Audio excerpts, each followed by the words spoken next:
ร้อนใส่ไป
ร้อนใส่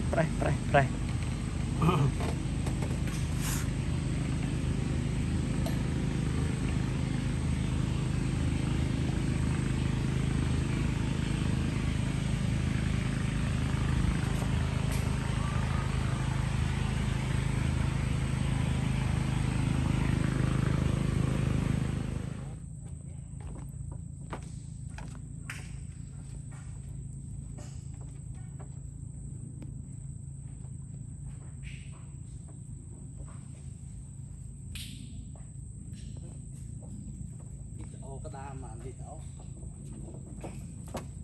bấm bay này tê nữa anh thon tinh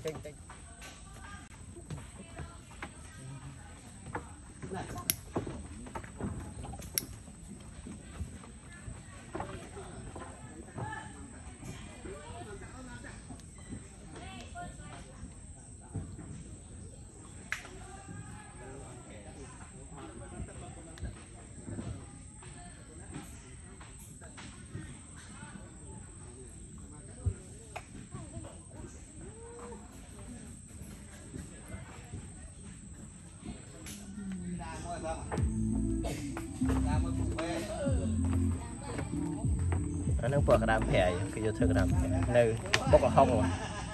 chớn khổ bốn luôn cô đang miên tận ốc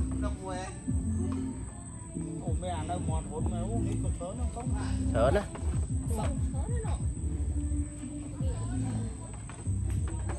nó không thấp man cái thân tẹo vậy đã